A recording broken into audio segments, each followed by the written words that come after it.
Así que la idea es poder un poco revisar también qué es lo que está pasando, qué actualizaciones y qué novedades tenemos en relación al tema del cuidado de la boca con personas con cáncer avanzado, que era el tema de la presentación, pero también cómo esto se ve en otros tipos de pacientes con patología no oncológica, con enfermedades avanzadas.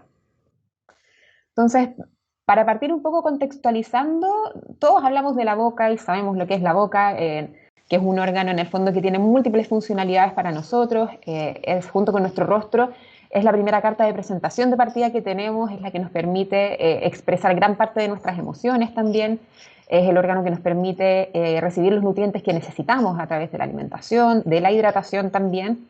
Y por otro lado, cumple un rol fundamental en la socialización, que es algo clave para nosotros como seres humanos, poder conversar, expresarnos, ¿cierto? Poder compartir lo que estamos viviendo con otras personas.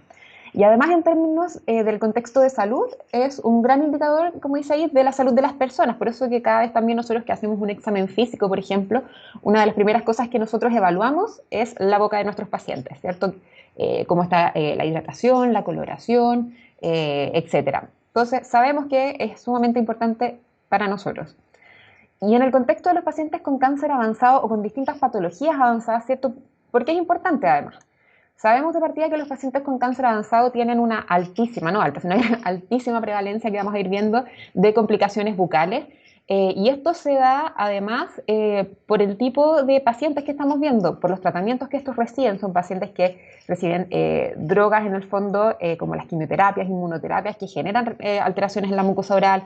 La misma radiación, pacientes con cáncer de cabeza y cuello, que son irradiados justamente en la zona más cercana a la cavidad bucal también. Y por otro lado, sobre todo en nuestro contexto de cuidados paliativos, nuestros pacientes reciben opioides, corticoides, ambos, y entre muchos otros que generan alteraciones en la mucosa, e incluso en la dentadura y así también en la propia, por ejemplo, capacidad para lubricar este órgano como es la salivación. Por otro lado, en estudios se ha demostrado de que los cuidadores refieren que, ellos mismos refieren de que el cuidado de la boca es importante para su ser querido y más del 80% refiere que es algo que tiene que ser evaluado. O sea, los cuidadores de nuestros pacientes además se dan cuenta de lo relevante que es. Y por otro lado, los mismos pacientes revelan en estudios más cualitativos de que los problemas orales impactan en su calidad de vida y no solamente en periodos aislados, sino que por periodos prolongados de tiempo. Y esto se asocia también a la duración de los tratamientos que estos pacientes reciben.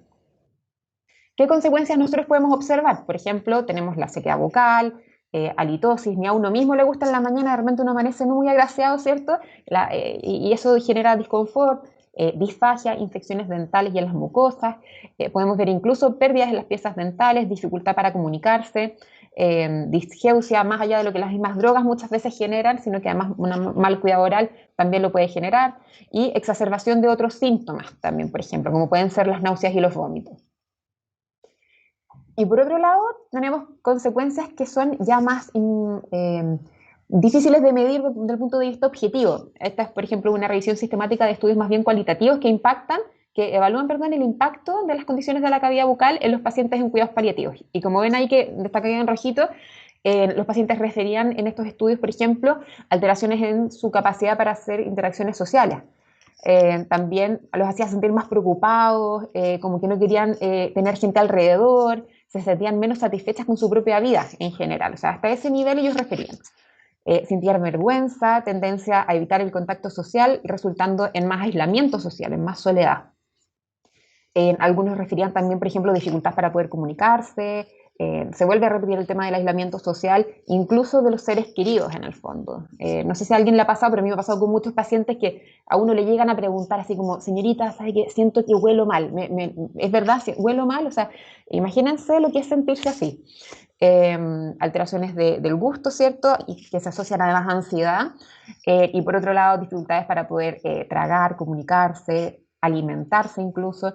Y muchos pacientes secundarios a esto llevan a restricciones, por ejemplo, en la propia alimentación. Pérdida de la funcionalidad oral, que sabemos que es súper importante en pacientes con enfermedades avanzadas, porque en la medida que el reflejo de glutorio no lo estimulamos y no lo ejecutamos, este se puede ir incluso perdiendo y hacemos que los pacientes pierdan la capacidad de deglutir, por ejemplo, en forma más temprana. Como veíamos acá, también las dificultades para tragar y la pérdida del gusto. Entonces, finalmente, ¿qué es lo que nosotros vemos? Que los pacientes con enfermedades avanzadas tienen alta prevalencia de problemas orales, los cuidadores lo sienten así también, los mismos pacientes refieren que es algo significativo. Vemos que tienen menor ingesta e hidratación oral, mayor riesgo de infecciones, disconfort general, depresión, ansiedad, menor adherencia a tratamientos, incluso por las complicaciones que ellos pueden tener, por lo tanto también un aumento de la morbimortalidad en estos pacientes, pero además, y que es lo que más nos importa a nosotros en cuidados paliativos, una afectación en la calidad de vida de nuestros pacientes. Sin embargo, ¿qué es lo que nos pasa? Sabemos teóricamente, yo creo que todos lo tenemos bastante claro lo que yo acabo de decir, de que los problemas orales son frecuentes. Sin embargo, la misma literatura lo refiere, se considera un cuidado que es secundario. Por favor, aquí no nos podemos, a lo mejor no los puedo ver a todos, pero levanten la mano el que se preocupa del cuidado oral de todos los pacientes. Yo creo que ni yo misma lo podría levantar siempre, por ejemplo. Un estudio noruego que me llamó mucho la atención es que el 78% de los pacientes en tratamiento, que habían ingresado a tratamiento oncológico referían que ni siquiera fueron informados de los efectos adversos en la mucosa oral de los tratamientos, por ejemplo. Y los mismos pacientes en otros estudios cualitativos refieren falta de preocupación por parte del equipo de salud al el cuidado de la boca, y la mitad de ellos ni siquiera recibieron cuidado bucal antes de morir. Y por otro lado, la evidencia muestra que hay déficit en la formación de nosotros como profesionales en el área. Y además en los servicios clínicos, ausencia de protocolos para cuidados estandarizados.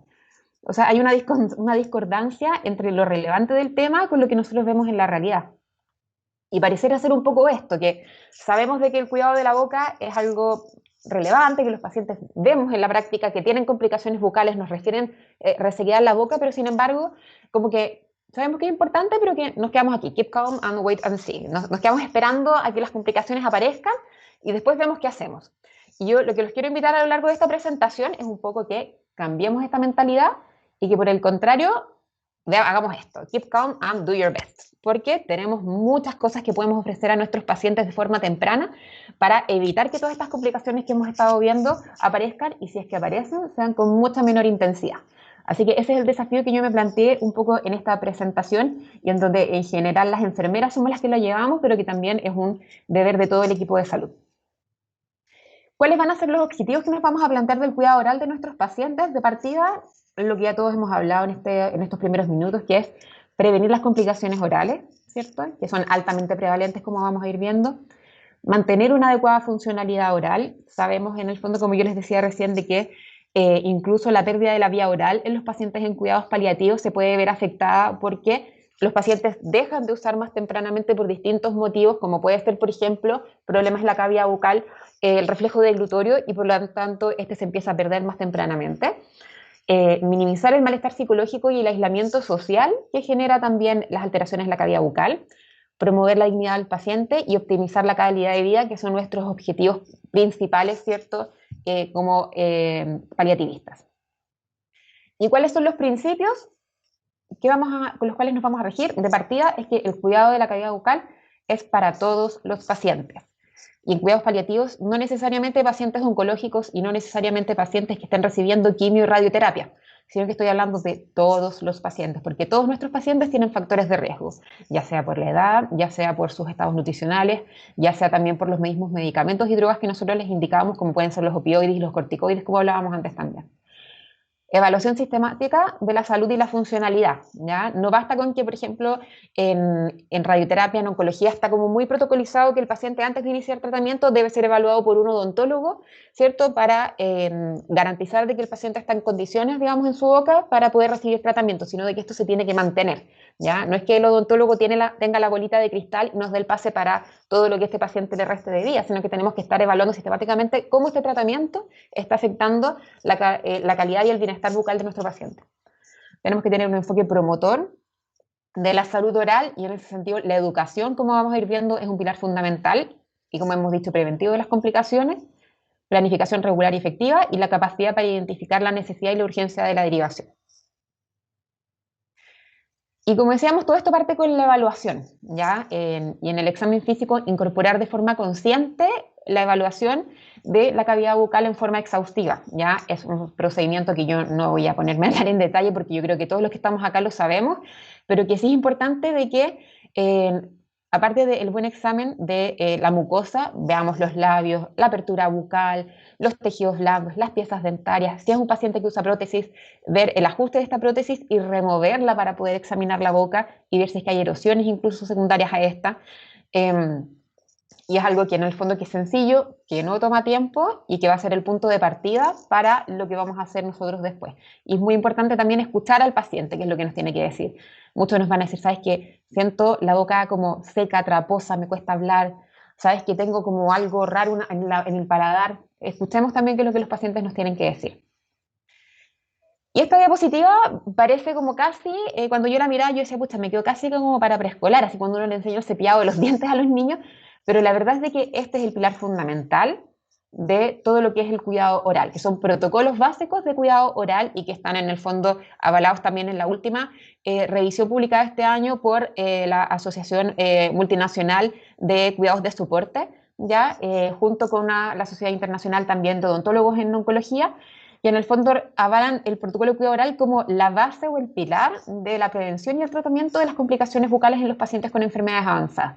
Y esto parte con la educación desde el principio al paciente y a su cuidador principal. O sea, paciente que va a ingresar a cuidados paliativos o un tratamiento oncológico de radioterapia o lo que sea, tenemos que partir evaluando, pero además enseñándole la importancia de la cavidad bucal y las complicaciones. No puede ser de que, como decíamos antes, en Noruega el 80% de los pacientes ni siquiera sabían que su boca también se podía ver afectada por los tratamientos.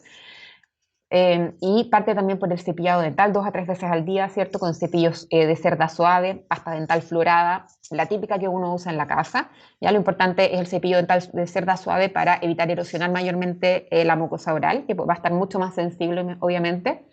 Los enjuagues bucales o colutorios sin alcohol, ¿ya? E idealmente el uso de hilo dental una vez al día, exceptuando pacientes muy trombocitópenicos, menos de 35.000 plaquetas, les pedimos no hacerlo mejor. Humectación labial con manteca de cacao o similares, ¿ya?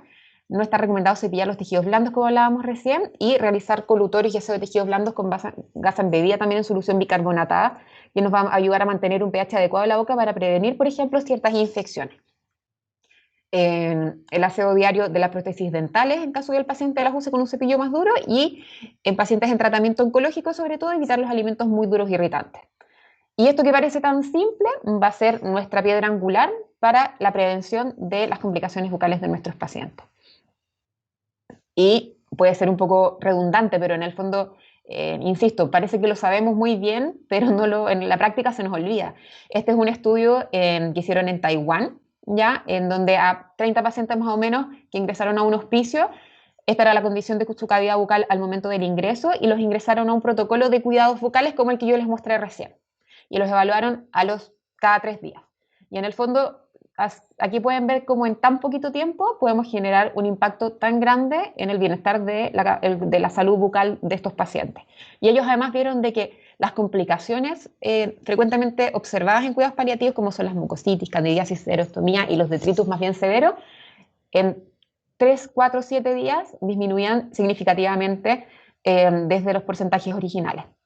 Y otro estudio que también implementó un protocolo bucal vio que en realidad es un procedimiento que es sencillo, que podemos aplicar incluso en los servicios clínicos. ¿Ya? Nos quejamos de que las enfermeras, el equipo de enfermería sobre todo, tenemos poco tiempo, pero en realidad es algo que podemos incorporar dentro del aseo diario de nuestros pacientes, y que además demostraba que prácticamente todos los pacientes aumentaron su nivel de confort general, ni siquiera solamente de la boca, sino de que los pacientes en general se sentían mejor. ¿Ya? Así que en el fondo es claro de que existe una asociación entre la aplicación de protocolos de cuidado bucal y la prevalencia de síntomas orales, ¿ya? O sea, no hacemos cuidado de la boca, nuestros pacientes van a tener mayores sintomatología secundaria a complicaciones orales. Esto es solamente para mostrarles un ejemplo. Hay varias publicaciones que ustedes pueden buscar en donde se han trabajado protocolos de cuidado oral. Es bien diverso, en el fondo no hay una recomendación internacional única, pero todas siguen más o menos un mismo patrón, que es como el que yo les mostré en un par de diapositivas atrás. ¿Cuáles son las complicaciones bucales más comunes que nos vamos a encontrar en los pacientes en cuidados paliativos en general? Son las que aparecen acá: xerostomía, mucositis, candidiasis, infecciones dentales y las úlceras bucales. ¿Ya? Por un tema de tiempo nos vamos a enfocar en las 3 más prevalentes, que son las que aparecen aquí remarcadas, la serostomía, la mucositis, la candidiasis, ¿ya? Y cómo las podemos ir manejando. Partamos con la serostomía. De partida, decir de que, según la literatura, es entre el tercer y el cuarto síntoma más frecuente en los pacientes con cáncer avanzado. O sea, así de prevalente es. Ya cuando uno aplica el ESAS, si agregara, por ejemplo, la serostomía y la comparara con el resto de los síntomas, sería entre el tercer y cuarto síntoma más frecuente.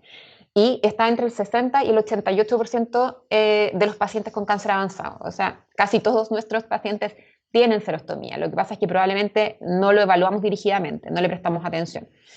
Tiene mayor prevalencia en personas que tienen peor capacidad funcional, que están más postradas y que tienen un mayor número de fármacos prescritos. Y por un motivo lógico, son pacientes que están usando múltiples números de opioides, corticoides, anticolinérgicos, también que resecan más la cavidad bucal, por ejemplo, como la metoclopramida, por ejemplo. ¿Ya?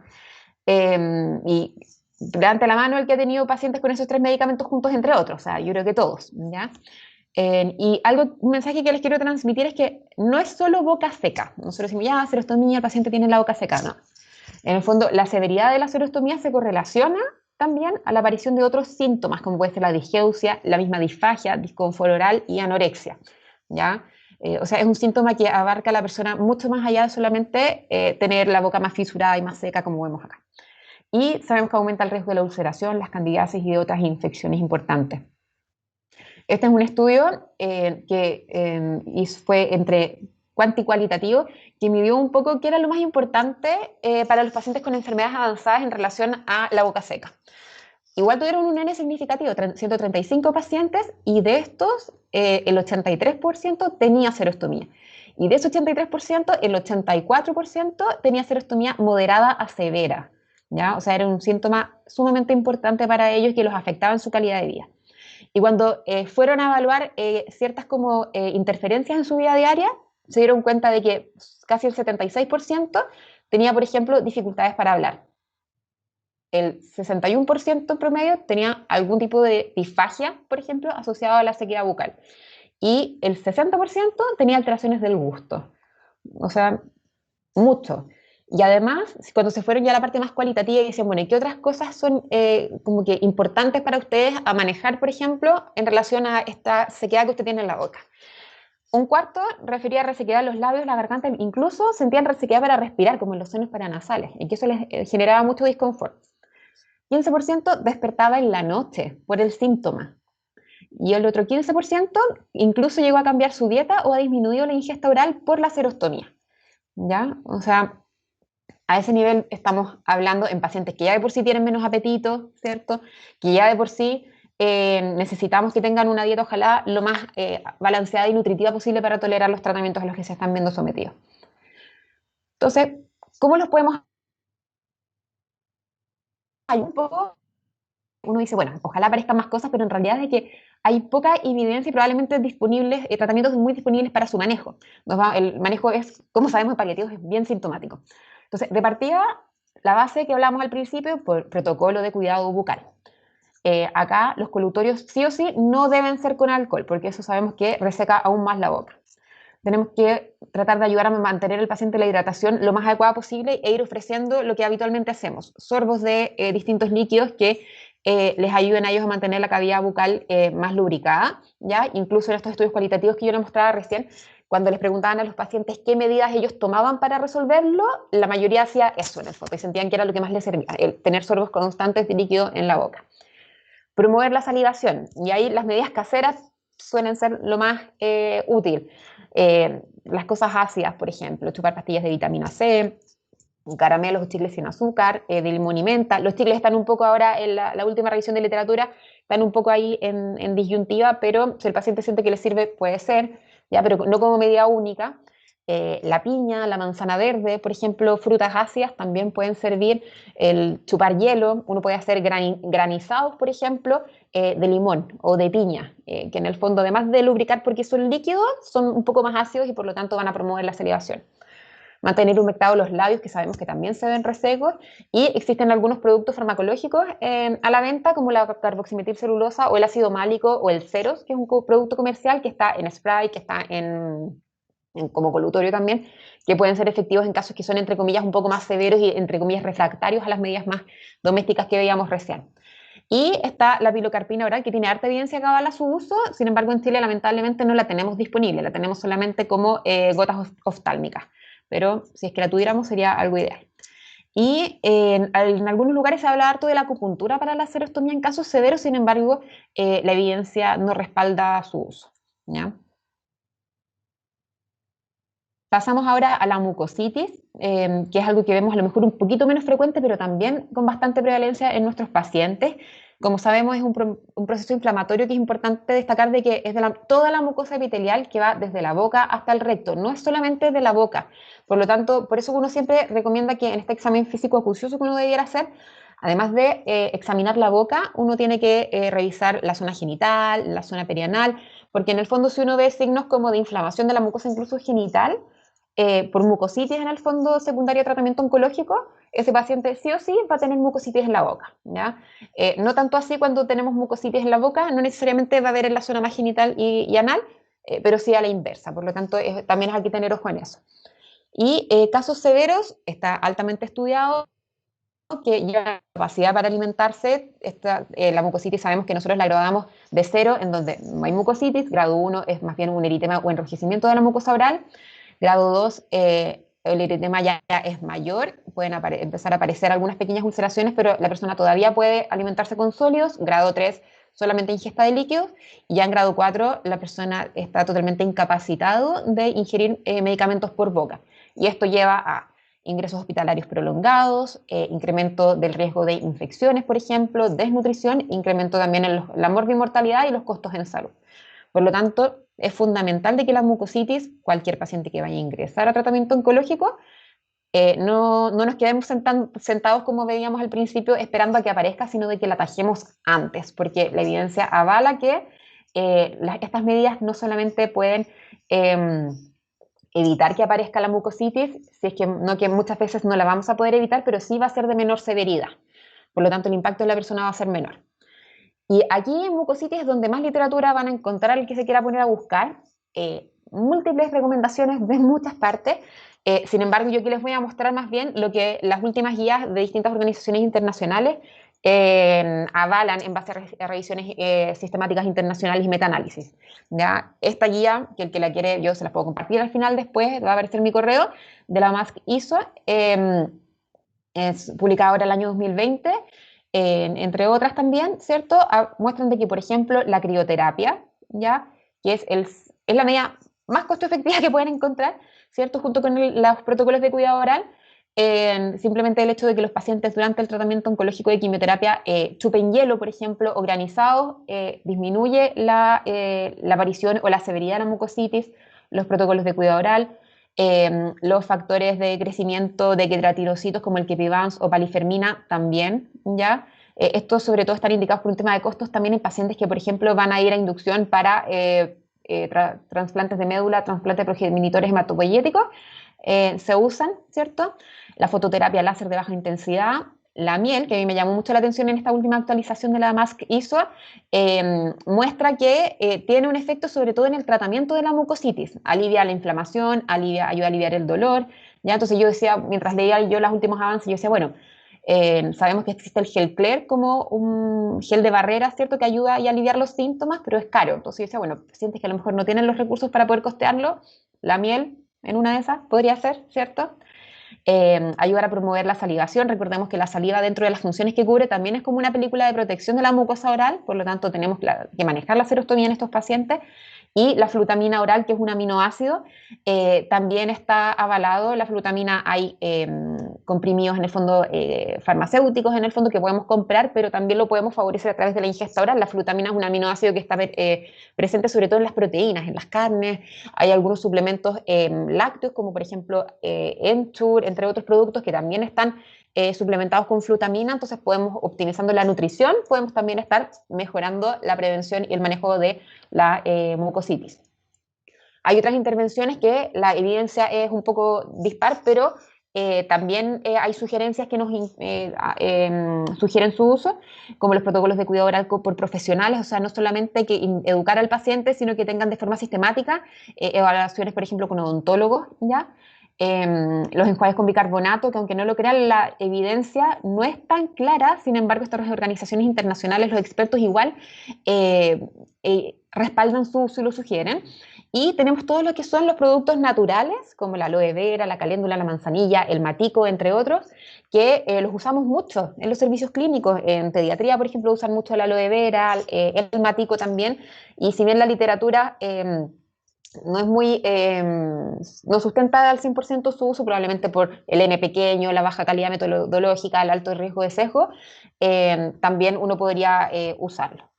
¿Cuáles no usar? Los enjuagues de clorexidina, que hace no mucho tiempo se decía que los usáramos, pero en realidad se ven que en realidad tienen un efecto similar a lo que es la povidona, por ejemplo, que pueden resecar más la mucosa oral e irritarla, el alupurinol y el sucralfato, que era bastante usado muchas veces, ahora se ha visto que en realidad no tiene ningún efecto. Y aquí solamente para mostrarles y hablarles un poquitito más en detalle de la crioterapia, porque siento que es algo muy sencillo de implementar en las quimioterapias. Uno puede hacer granizados, por ejemplo, frapeados de hielo, incluso de limón, como hablábamos antes, hacemos un 2 por 1, serostomía y mucositis, y lo que se recomienda es de que por lo menos 5 minutos antes del inicio de la infusión de quimioterapia, el paciente empiece a ingerirlo. Hay distintos protocolos, hay algunos que sugieren que sea por lo menos durante 30 minutos durante la infusión, otros hablan que parta 5 minutos antes hasta después que lo mantenga durante los 5 primeros minutos de la infusión y después lo mantengan durante 20 minutos post infusión de quimioterapia.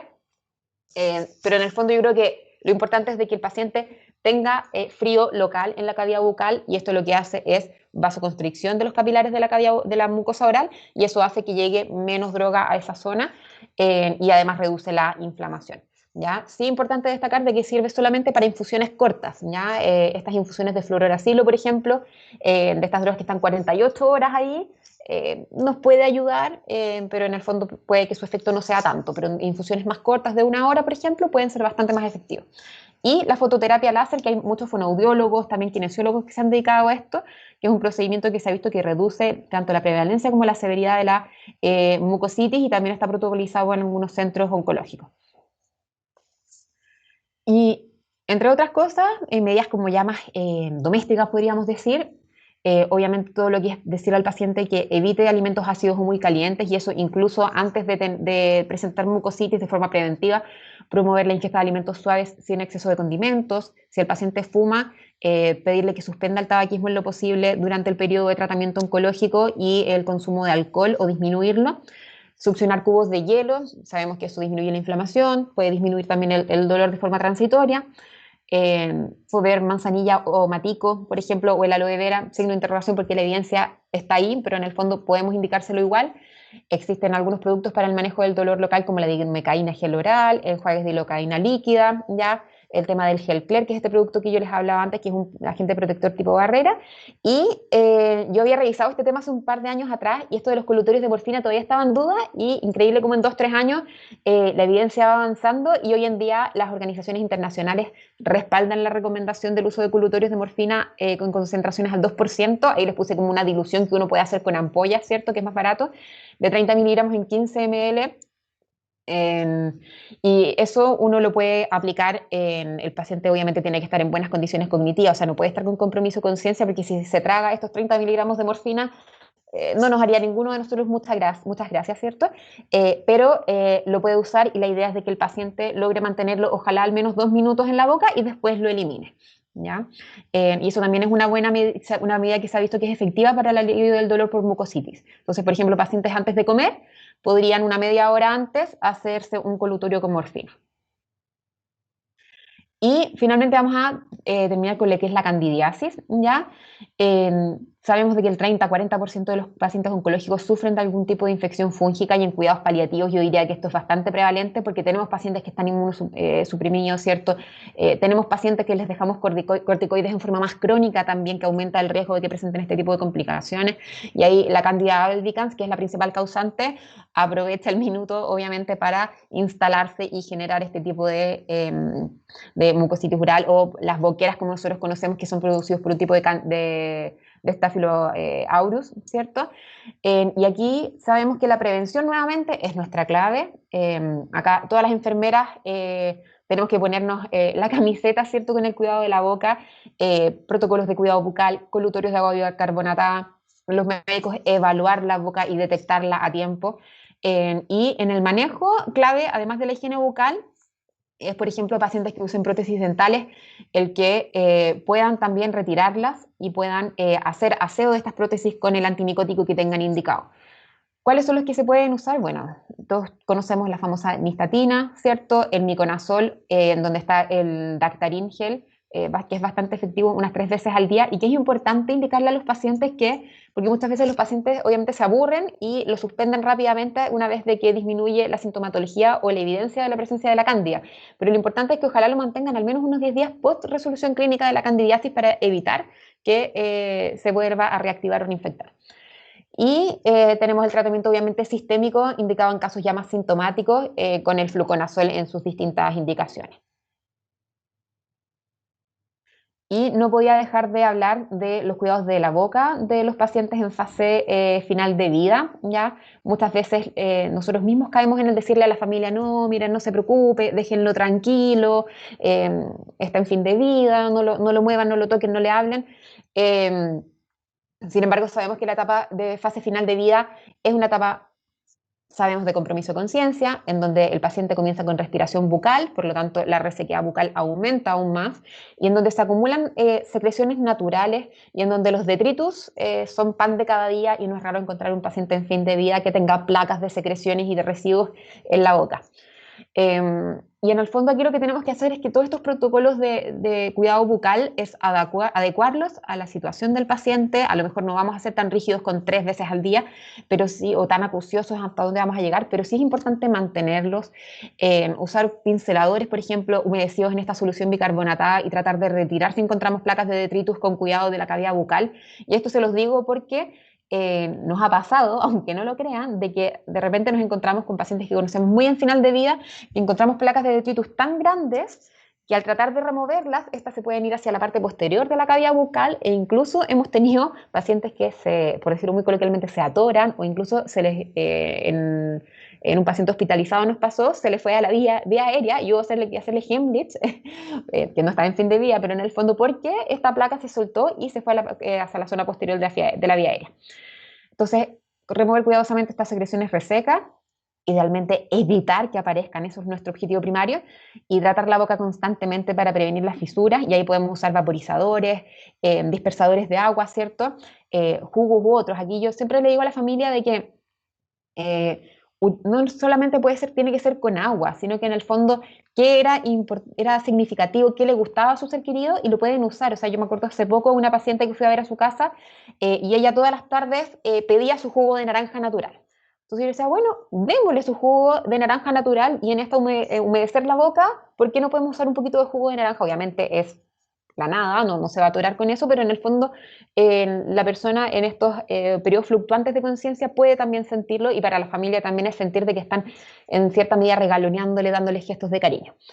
Y obviamente todo lo que es la mantención de los labios hidratados, que es algo que siempre se van a empezar a fisurar y en el fondo yo siempre digo, cómo un paciente fallece, no solamente desde el punto de vista sintomático, sino que también en cómo el paciente se ve, tiene un impacto no solamente en el cómo nosotros reconocemos la dignidad de ese paciente hasta el final, sino que también el cómo esta familia va a vivir el duelo posterior. Hay estudios que incluso hablan de que familias que ven a su ser querido morir en malas condiciones, en donde la persona está chueca en la cama, con la boca sucia, con mal olor, la ropa sucia de la cama también, tiene más riesgo de hacer un duelo patológico a una persona que ve a su ser querido fallecer en condiciones dignas, higiénicas, con su boquita limpia, etc.